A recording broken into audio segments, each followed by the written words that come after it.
Olá, pessoal da Caixa de Da Vinci. Muito prazer, meu nome é Isa. Eu conheci esse grupo maravilhoso aqui em Milão, onde que eu estou morando, porque aqui em Milão eu estou fazendo uns passeios exatamente sobre Leonardo da Vinci.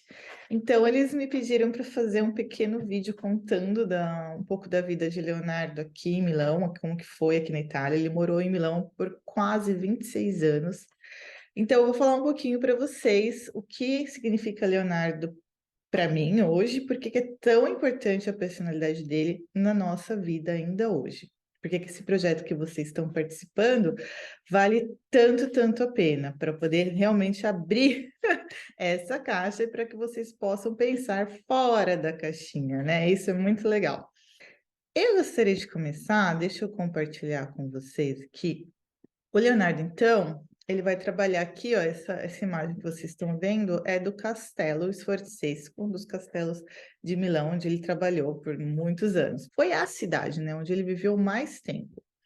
Só que eu queria começar falando, eu achei isso aqui no Instagram do Caixa de Da Vinci, que eu achei super lindo. Gênios não nascem, gênios são feitos. Leonardo da Vinci, a gente vai falar um pouquinho da história dele. Ele foi um grande gênio, sim, lógico, ele tinha essa potencialidade dentro dele, mas ele teve muita dificuldade e ele acabou, quando ele foi dado a oportunidade dele poder mostrar o que ele podia fazer, ele resolveu se criar um gênio, assim como cada um de nós, né? A vida às vezes traz essas oportunidades, às vezes a gente não percebe, mas quando a gente percebe, como essa da Caixa de Da Vinci, a gente tem que aproveitar ao máximo, porque são nessas oportunidades de ter um momento diferente na escola, por exemplo, de criatividade, que a gente vai poder mostrar algo nosso. Cada um de nós é diferente por um motivo, né? Ninguém, Deus, a natureza, né, não nos criou diferentes sem nenhum sentido. Muito pelo contrário, cada um é diferente porque cada um tem algo para dizer ao mundo, trouxe algo único e irrepetível que deve ser falado neste mundo. Por isso que todos nós somos gênios, sim, basta estar no ambiente certo, basta ser estimulado da maneira certa, que a gente consegue cultivar, né, nós mesmos, aquela sementinha do que a gente tem de melhor, e com isso que a gente vai contribuir com o mundo. Então, obrigada por essa frase que eu achei no Instagram do Da Vinci. Então, o que eu queria falar para vocês sobre Leonardo da Vinci em Milão, né? O que ele pode nos inspirar.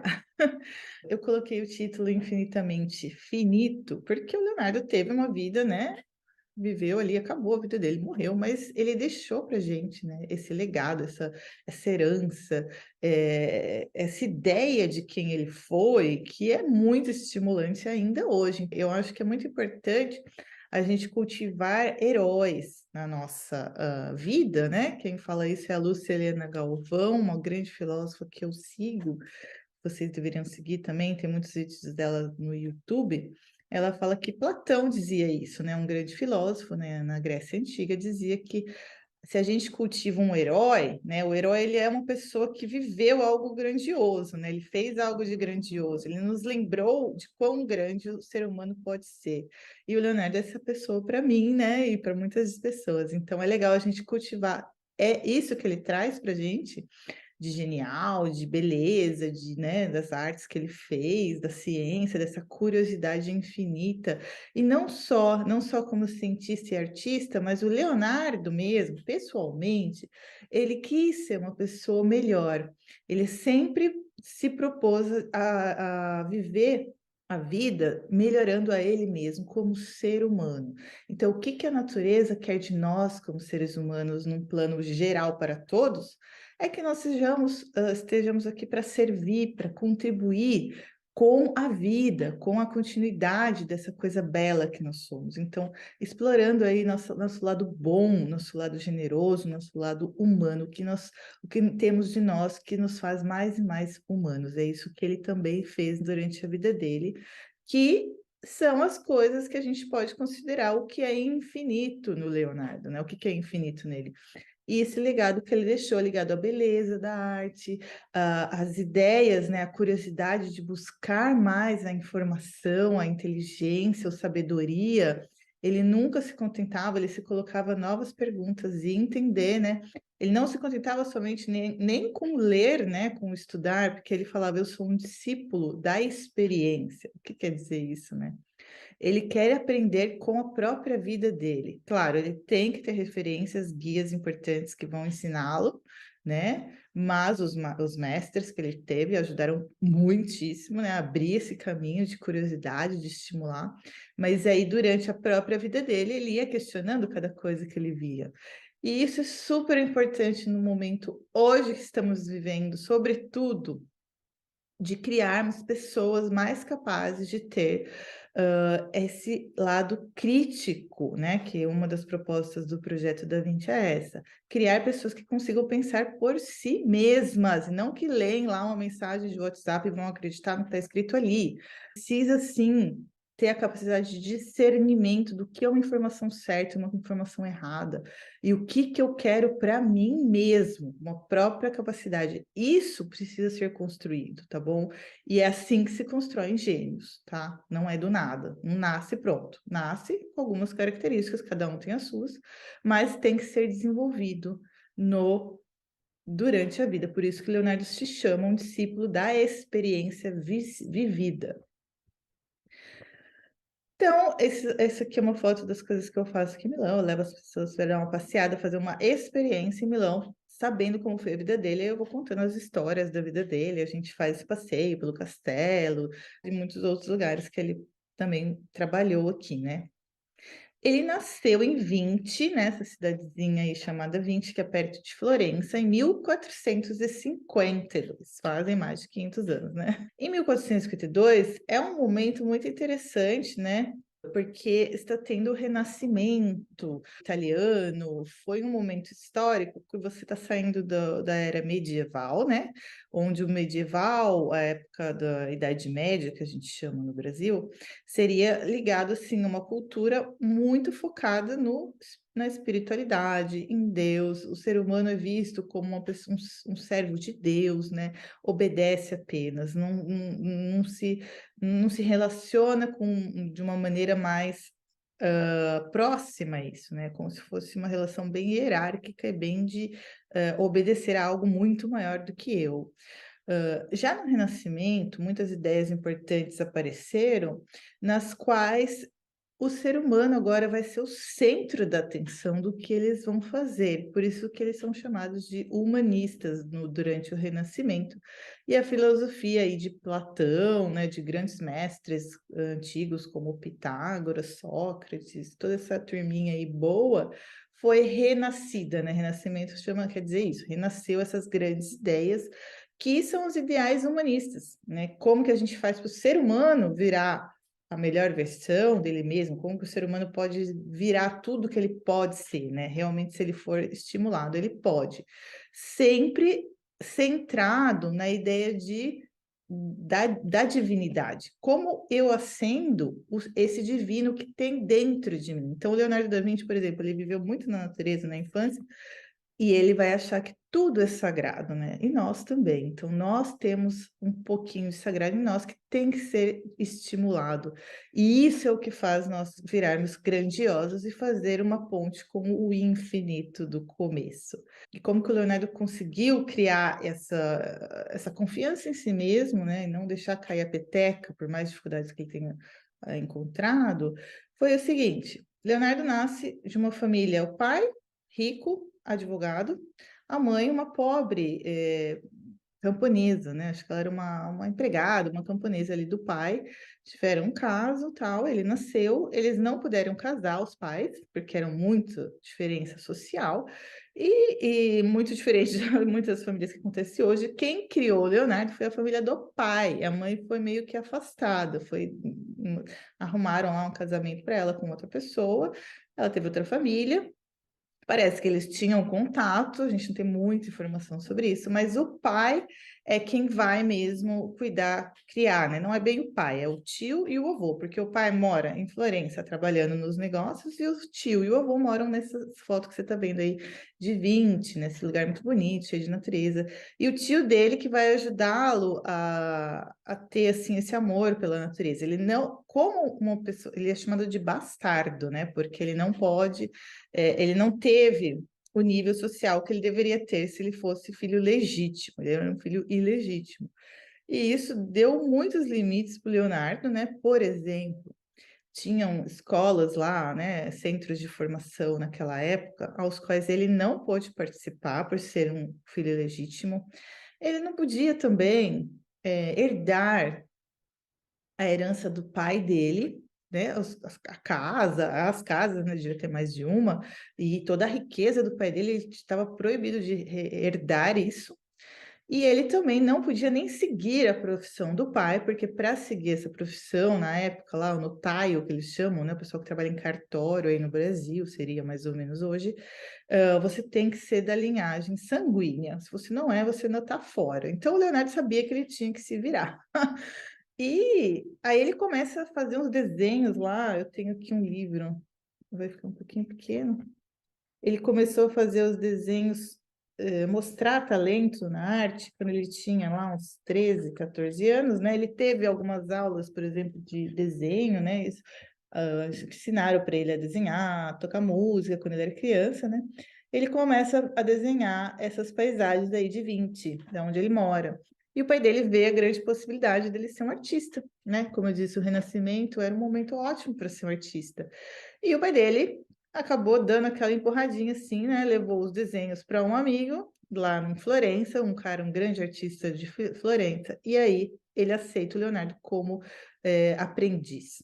Nesse aprendizado, aqui é a casa do Leonardo da Vinci, ó, quando ele lá em 20, né? É um lugar super bonito para visitar. Aí onde ele foi, a igreja onde ele foi batizado. E então ele vai para Firenze, né? E aí ele vai trabalhar com o Verrocchio seria em português, mas aqui na Itália fala Verrocchio. O Verrocchio, então, vai ensinar tudo para o Leonardo. Essa foi a grande oportunidade dele que eu falei. Entra lá como aprendiz, e o aprendiz não é só ir para a escola e voltar para casa, não tem nada a ver, é outra coisa. Ele vai morar com o Verrocchio, vai trabalhar na limpeza, tem que fazer comida, tem que arrumar a cama, ele fica meio que um servo ali nos primeiros anos, aprendendo, né? Só aprendendo e ajudando a todo o funcionamento do estúdio lá, de onde eles fazem, né? É quase que uma fábrica, porque eles têm que aprender a fazer tudo desde o começo.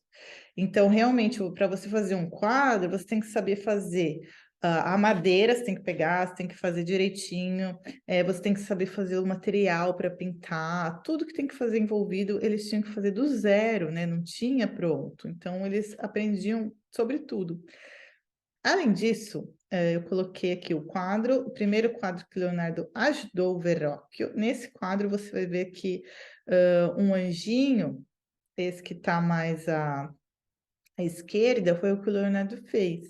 E o Verrocchio, quando viu o anjo dele, falou: Nossa, o outro anjinho do ladinho é o do Verrocchio, né? E o Verrocchio falou assim: Nossa, o anjo dele é muito mais bonito que o meu. Não! Ficou todo frustrado lá. E aí ele falou assim: Nossa, ele me ultrapassou, né? O meu discípulo, meu aluno, realmente superou o mestre, né? E aí ele demonstrou, ele tinha 21 anos, você vê quanto tempo passou para ele poder, né, pôr a mão num quadro aí. Teve um grande tempo ali dos 15 até os 21 aprendendo todas as técnicas, ajudando ali a fazer tudo que eles faziam. E aí, finalmente, ele começou a ser reconhecido como um grande talento, teve esse período de estudo. E, como eu disse, o Renascimento era um bom momento para ser um artista, porque essa outra pessoa que eu coloquei chama Lorenzo de Medici, né? A família Medici, eles eram muito importantes, não só porque eles governavam ali Florença, mas interessante, uma coisa super interessante, é que eles foram as pessoas que criaram o Renascimento, né? Eles viram, né, esse renascer da Grécia Antiga, da Roma Antiga, e da beleza e da arte que eles traziam, era uma a arte em si, a beleza em si, era uma das maneiras pelas quais a gente consegue atingir a elevação do ser humano para o seu mais elevado potencial, né? Para fazer as suas mais grandiosas coisas. E foi por isso que, nesse momento histórico, né, pessoas como Lorenzo de Médici e outras pessoas ali envolvidas nesse contexto começaram a investir em artistas, né? Então, eles investiam grande parte do dinheiro deles em arte, em filosofia, em grandes ideais. Então, você vai ter a criação das cidades mais bonitas. Acho que as pessoas ainda vêm até hoje para a Itália para ver isso que foi criado no Renascimento. E não só, né? E os maiores artistas, acho que a gente conhece até hoje, que são Leonardo, Michelangelo, Rafael, né, Donatello, todos esses grandes estavam influenciados por grandes ideais. Então, o Leonardo ali, ele estava nesse meio, né? O Lourenço de Médici, ele também abriu uma escola de filosofia na qual os artistas participavam.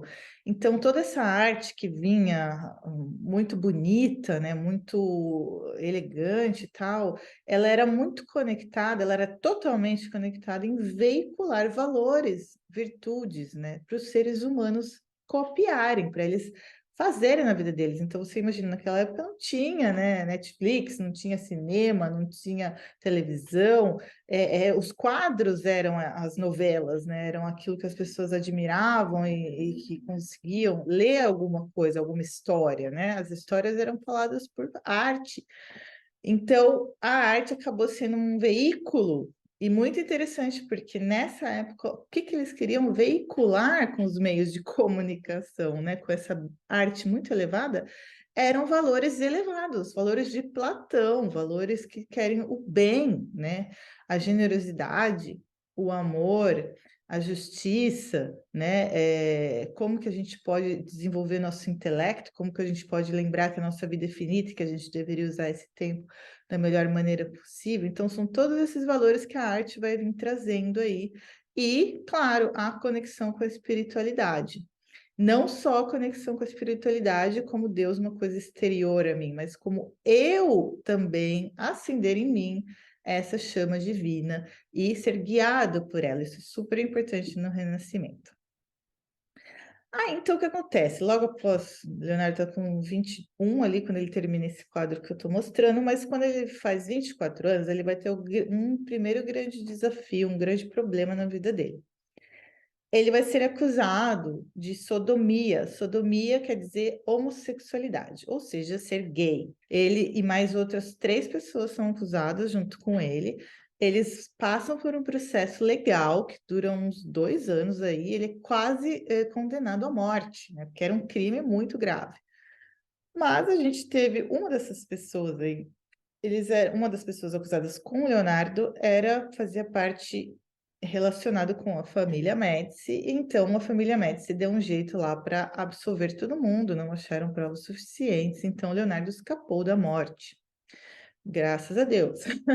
Então, só que a reputação dele ficou muito, né, ficou horrível, ele ficou com uma péssima fama, né, todo mundo sabia. Então o Verrocchio falou para ele, é melhor que você pegue as suas coisas e vai trabalhar sozinho, né? Porque aqui a gente tem que manter a nossa imagem, né? Então, o Leonardo acaba indo trabalhar sozinho, abre a própria estúdio de artes dele e parece que, né, ele conseguiu ter uma boa comissão, né? A igreja pediu para ele fazer um quadro importante, então era uma boa entrada de dinheiro, vamos dizer assim. Só que antes de fazer o quadro, eles fazem um contrato com o Leonardo da Vinci. Nesse contrato, eles falam: olha, 3 coisas ele tem que seguir: o que pintar, quanto que ele vai ganhar e quando que ele tem que terminar. Só que a gente está falando de quem, nada mais, nada menos que Leonardo da Vinci, né? Tão conhecido por ser autêntico e muitas vezes não seguir as regras. É esse quadro aqui, chamado Orazione dei Magi, foi feito entre 400 e 1481. Hoje se encontra na Galeria degli Uffizi, em Firenze, em Florença. Vocês vejam que o quadro não está terminado. Bom, o que a gente ouve da história que aconteceu é que eles não gostaram do quadro dele. Eles não aceitaram, não queriam nem pagar o Leonardo e falaram: não, a gente não vai aceitar, não era isso que estava no contrato.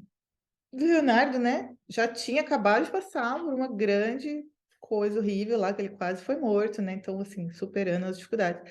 Conseguiu um bom trabalho, daí as pessoas não gostam do trabalho dele, né? Outro batendo na a cabeça na parede. Só que, assim, para o Leonardo fazer um quadro, depois de tudo que ele estudou, ele pensa muito para fazer o quadro. Então, ele se dá completamente nesse processo. E isso, para ele, é a verdadeira arte, né? Essa arte conectada com esses grandes princípios do Renascimento, né? Então você vai ver aí a Virgem Maria totalmente alinhada aí com Jesus e com os mágicos, né? Os reis magos que vêm falar oi para Jesus, saudar o Jesus que acabou de nascer, né?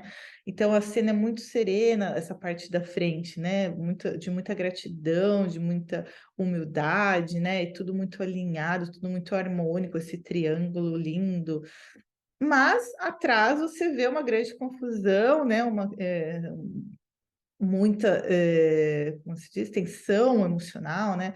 E isso é uma coisa muito presente na obra de Leonardo, até mais para frente, muitos quadros você vai ver assim um impacto visível imediato. Então, você vê na frente o mais importante, o mais iluminado, que é essa cena da Virgem com Jesus, que é o valor que ele queria transmitir, né? O amor, essa capacidade de nutrir que a mãe tem, né? Essa capacidade de continuar, acalentar o amor na vida, de permitir que o milagre da vida vá em frente, e ainda por cima outras pessoas sendo, né, ali agradecendo. Então, essa é a grande mensagem, e atrás com uma contraposição, né, um contraste para realmente evidenciar o que é importante. Para vocês verem que isso Leonardo vai chamar de verdadeira arte. Se você não gostou, meu filho, desculpa, mas eu não vou fazer tudo de novo só para agradar você, né? Isso é muito o Leonardo.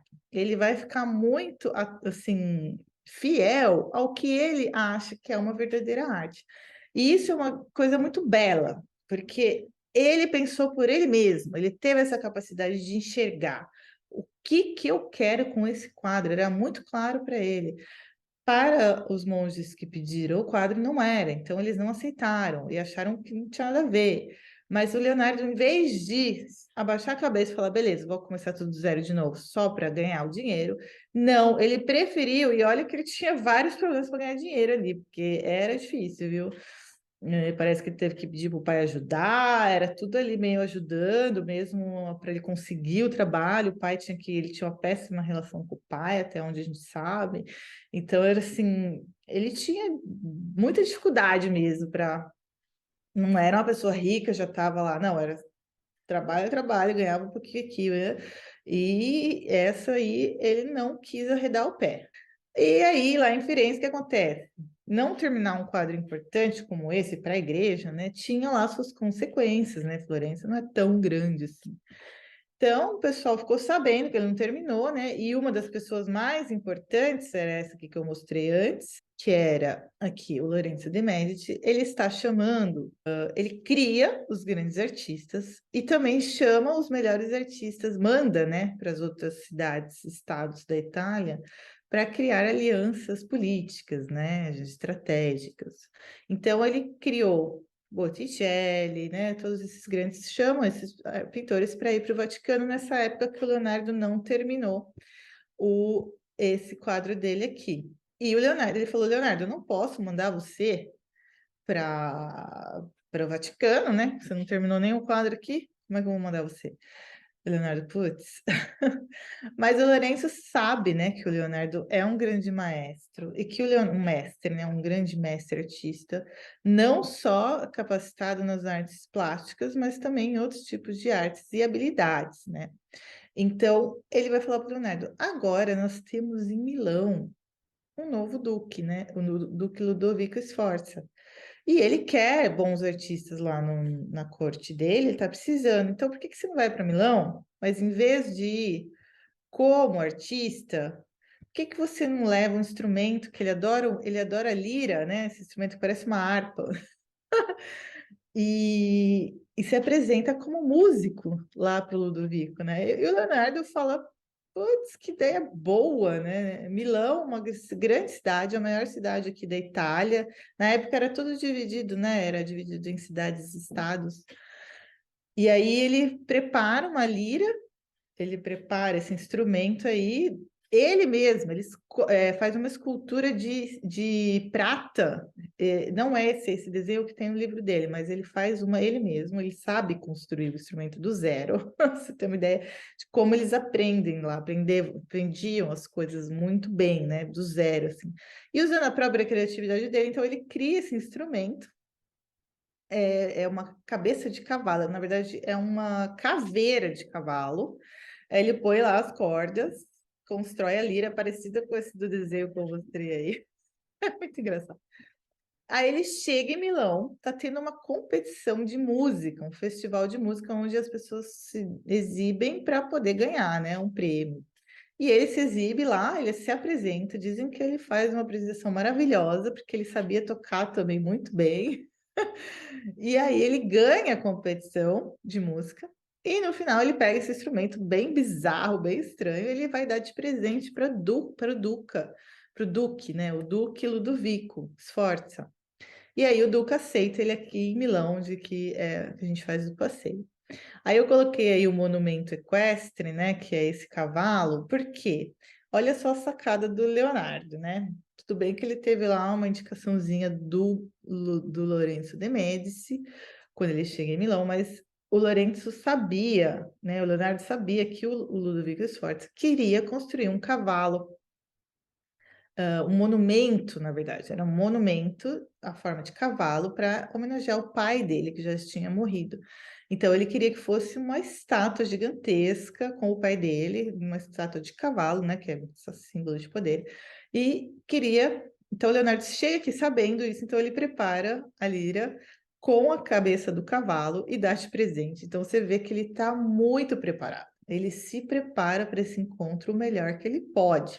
Ele vai pôr as melhores roupas, o melhor perfume, tomar aquele banhão, né? Sabe que nessa época eles tomavam muito pouco banho, ele toma aquele banhão mesmo. Põe lá a roupinha, perfume, e não só o instrumento, essa apresentação meio que usando a música também como uma forma de ser charmoso, né? De dar uma conquistada aí no Duque, né? Usando todas as suas cartas. E o seu lado melhor, né? E mais bonito. E autêntico também, fazendo o instrumento ele mesmo. E aí ele vai, olha a genialidade dele, ele escreve uma carta se apresentando para o Ludovico. Então, assim, a gente nunca tinha visto na história um currículo vitae. Eu, Leonardo, é o primeiro a escrever um currículo. A gente sabe, né? Porque nessa carta ele vai colocar em itens, são 10 itens, 9 dos 10 era só falando o que ele podia fazer como engenheiro militar. Só no último item lá dos 10, no 10º, ele fala: eu também posso pintar, eu posso fazer esculturas, eu posso ajudar aí na sua cultura, nesse movimento cultural do Renascimento no seu castelo. E, para arrematar, ele escreve: eu posso fazer o que você quiser, seu Duque de Milão, melhor do que qualquer pessoa que você conhece. Então, assim, ele arremata falando mesmo que ele tem essa capacidade. Então, só para terminar, o que eu queria compartilhar com vocês aí do pessoal que faz o projeto Caixa da Vinci, né? Eu vou compartilhar duas coisas assim que ele fez aqui na região de Milão, o Leonardo da Vinci. Eu acho que pode ajudar vocês aí, vocês jovens, né? Que hoje em dia estamos já, né? Enfrentando grandes desafios. Eu acho que dois são realmente importantes para as novas gerações, que a gente tem que pensar nisso, em como resolver isso. Quais são os dois grandes problemas, no meu entender, né? Um deles é a questão ambiental, todos sabemos, e o outro é a questão humana, os seres humanos, né? Eu comentei com vocês sobre a filósofa Lucilena Galvão, ela disse que nessa época de Leonardo, né, eles andavam a cavalo, né? Alguém segurando lá as rédeas do cavalo. Hoje em dia a gente vai de carro, né, bicicleta, moto, a gente tem muitos veículos aí muito mais avançados tecnologicamente, né? Sim, nós tivemos um grande avanço nesses últimos 500 anos na tecnologia, nos últimos 50 anos nem se fala, né? Uma coisa absurda. Mas quem está conduzindo esse veículo, esse cavalo e esse carro hoje não evoluíram muito, na verdade, estão bem parecidos ainda no lado humano, né? Então, o ser humano, ele tem muita capacidade de se desenvolver a níveis super elevados, como os níveis de Leonardo da Vinci, a gente tem esse grande exemplo na história. É isso que a gente tem que se inspirar no Leonardo. A Última Ceia, eu trago esse quadro, foi interessante porque ele estava trabalhando lá para o Duque de Milão, né? E o Duque pede para ele fazer essa pintura numa das igrejas que ele queria deixar como grande legado dele para Milão. E Leonardo tem a grande chance dele, porque o Duque, né? Ao contrário da outra lá que foi né, um falimento total. Nessa aí, ele não dá palpite, ele fala para o Leonardo: seja você mesmo, faça o que você quiser. Só me faça uma linda última ceia memorável que nunca ninguém mais vai esquecer. E Leonardo levou isso realmente ao pé da letra. Eu vou fazer uma coisa que nunca ninguém fez. Ele realmente colocou tudo dele nisso aí, ele deu o máximo, né? Então ele criou essa última ceia. Por que que ela é tão inovativa? Uma porque ele vai colocar o Judas é o discípulo que está com um saquinho assim na mão, né? Indo para trás com a barba, assim, olhando para Jesus. Judas, no mesmo lado da mesa com todos os outros discípulos, enquanto as pinturas mais importantes que vieram logo antes de Leonardo, no mesmo período, todas colocavam o Judas isolado do outro lado da mesa. Ele resolveu colocar o Judas junto com todo mundo, resolveu representar o momento que Jesus diz: um de vocês vai me trair. Ninguém sabia ainda. Então, como que todo mundo reagiu ali nesse momento crítico, super dramático? Ele quis retratar esse lado humano de todos nós. Então, Jesus ali, né, esse perfeito triângulo equilátero, mostrando estabilidade, ele está aceitando que ele vai se sacrificar, vamos dizer assim, para salvar a humanidade. Judas fica surpreso, mas está do mesmo lado que todo mundo, por quê? Porque Judas, ele tem a semente do ser humano, né? Então, ele pode ser um traidor, ele pode ir para o lado negro da força, vamos dizer assim, mas ele tem a capacidade de se superar e de virar um ser humano tão elevado quanto Jesus. Por isso, ele está no mesmo lado da mesa que Jesus. Isso é uma mensagem muito bonita, muito humanista. Então, assim, você nunca vai contra ninguém, querer agredir, querer separar, né? Como fizeram nos outros quadros. Não é certo. O certo é você integrar, né? Vamos integrar, vamos ver o que está diferente, o que que a gente pode fazer para melhorar juntos, mesmo com o que não está indo muito bem. Como que a gente pode melhorar todo mundo junto, né? Então, isso é muito bonito a mensagem do Leonardo nesse quadro. Ele pensou por si mesmo, né? Ele conseguiu ter essa ideia genial.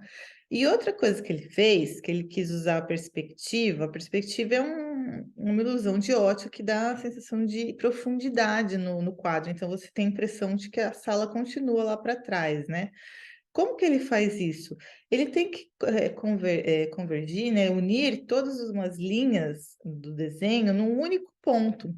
E olha onde que ele vai convergir. Eu acho super legal isso. Ele converge ali, ó, bem aqui na cabeça, no olho, né, direito de Jesus, lado direito do cérebro de Jesus. Isso é uma mensagem muito interessante. Uma porque cria, né, imaginariamente, se você sabe como fazer o efeito da perspectiva, cria uma aura aqui, né, uma auréola imaginária em Jesus, porque ele não colocou também, porque ele também humanizou Jesus. E outra porque ele diz assim: esse é o grande centro. Aqui, seu cérebro, isso é o que distingue você de qualquer outro animal na espécie, na face da Terra, né? O que nos distingue como seres humanos, o que nos faz serem seres humanos, é ter esse grande capacidade de pensar, de usar esse instrumento magnífico que a gente tem. Mas ele tem que ser usado para o bem, ele tem que ser usado para uma coisa boa, para contribuir, não para destruir, não para separar, mas para unir, né? A união de todas as linhas estão ali, né? E aí essa é a mensagem.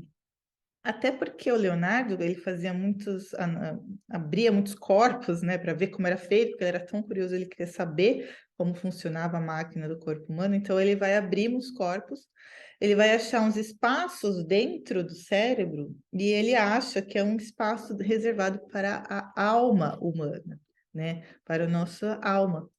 Então, ele acredita que se você desenvolve o seu intelecto, se você desenvolve a sua inteligência, essa capacidade de pensar por si mesmo, de ter discernimento, isso vai ajudar a elevar a sua alma a um nível superior. E você vai conseguir ter uma vida muito mais de uma boa vida, né? Mas no sentido não uma boa vida para si mesmo, uma coisa egoística, uma vida de contribuir, de realmente achar a sua autenticidade e poder contribuir com isso no mundo, com esse seu tesouro interior, que é tão importante, que todos nós temos.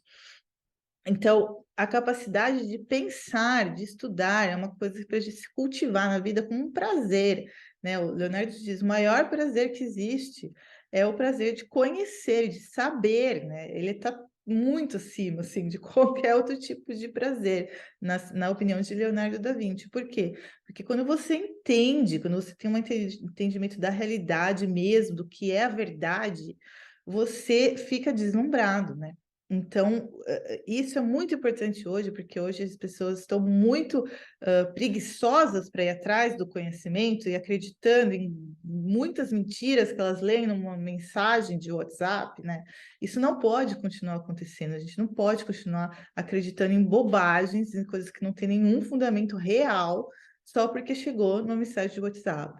Você tem que saber descobrir as coisas por si mesmo e pensar por si mesmo, não pensar no que todos estão pensando, pense por si mesmo, desenvolva essa capacidade.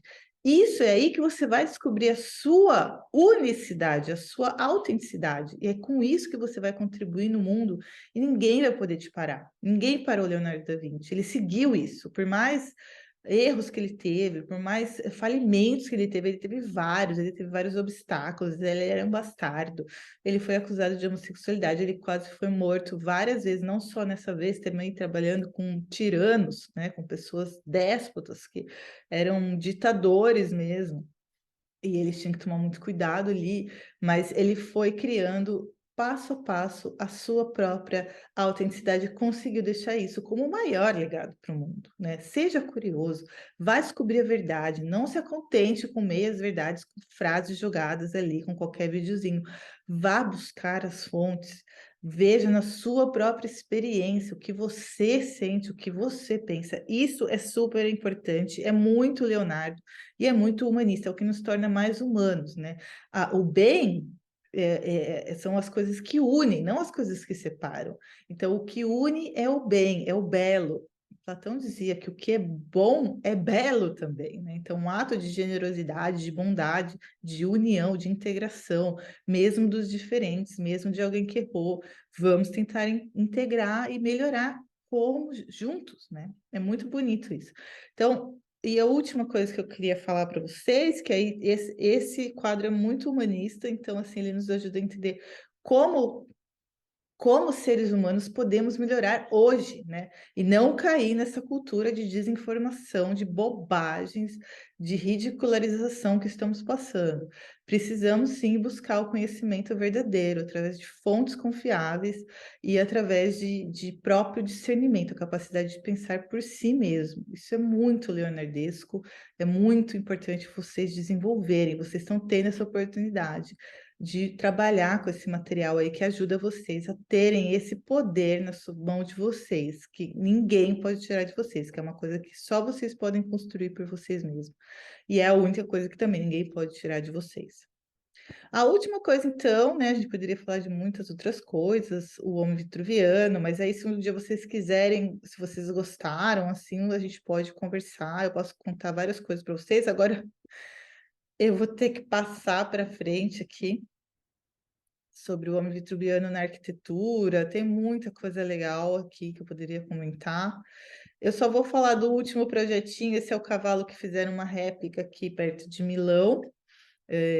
Não é o cavalo de Leonardo, mas é inspirado nos desenhos de Leonardo. Guarda, olha como é grande, era uma coisa enorme mesmo, aquele cavalo que ele trabalhou por anos, também foi um grande falimento, ele não conseguiu terminar.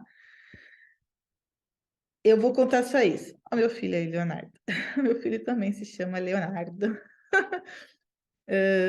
Na verdade, eu escolhi Leonardo antes mesmo de eu me apaixonar por Leonardo da Vinci, mas é um nome que eu sempre gostei muito, que é o Leão, a Força, né? Esse barco que está aí atrás dele, também aqui perto de Milão, no rio Ada, eles têm essa réplica dos desenhos de Leonardo, fizeram esse barco. Ele é super interessante, porque também mostra como que ele pensa para resolver as questões ambientais, que também aí é o grande tema. Eu acho que esses dois grandes temas é o que a gente tem que focar a partir de agora, na educação de quem está vindo aí, da nova geração. Como encontrar novas soluções, né? Então, sair da caixinha com esse projeto da Caixa da 20, você consegue entender, achar novas soluções a partir da sua própria experiência ali, do que você está criando ali. Isso ajuda muito. O Leonardo, para ele entender melhor o mundo, sabia que ele usava até o próprio desenho, né? Desenhando as coisas que ele via, ajudava ele a entender melhor o mundo, porque quando você desenha, você usa o outro lado do cérebro, que não é o esquerdo, é o direito, e ativa o seu lado criativo e te faz ver as coisas de outras formas. Você vê que muito genial, até o jeito de aprender, né? Tudo que ele fazia era para aprender mais, para ficar mais sábio, né? Para realmente saber lidar com as dificuldades da vida. E ele desenvolveu, estudou muito sobre a água, sobre o movimento da água, a energia que saía disso, criou esse barco aí, que é muito interessante. Ele vai de um lado até o outro, uma borda até a outra do rio, somente movimentado. Ele tem uma corda aí que liga uma com a outra, mas o que movimenta o barco é a corrente do rio. A corrente passa assim, e o barco faz assim, vai para lá e para cá. E ele inventou lá, não dá para ver, né? Muito genial. Mas como que já naquela época ele pensava muito sustentável, como usar a energia do que já existe para fazer coisas super que façam o ser humano trabalhar cada vez menos, né? O Leonardo já tinha essa preocupação, tirar essa carga do trabalho, economizar mais tempo para as coisas que realmente são mais prazerosas, que no caso de Leonardo seria estudar cada vez mais, aprender cada vez mais e desenvolver novas coisas que possam sempre ajudar, contribuir, né, de uma forma ou de outra. Então, eu termino com esse barco, que eu acho que são os dois grandes desafios aí que nosso mundo vai enfrentar e já está enfrentando. A crise ambiental está aí às portas, e a crise do ser humano também, né? Essa onda de desinformação e é uma coisa assim muito preocupante. Então, assim, eu quis fazer o vídeo focado nisso, pelo momento que nós estamos vivendo, e deixar essa mensagem que é a bola aí está com vocês, né? A gente acredita muito que cada um de vocês tem algo muito único, muito precioso, que vai estimulado, vai desenvolvido. E acredite nisso, acredite no seu próprio potencial. É só disso que a gente precisa. Se a gente acredita nisso, ninguém consegue parar a gente. Mas, por favor, desenvolva essa capacidade de pensar por si mesmo, de saber o que tem em você que é único e substituível. É com isso que você vem contribuir ao mundo. E esse tipo de trabalho com a Caixa da Vinci ajuda vocês a acharem como que você descobre isso, descobrindo o que você gosta de fazer, segue o seu coração, é bem isso, né? Mas é bem olhar para si mesmo, sinceramente, né?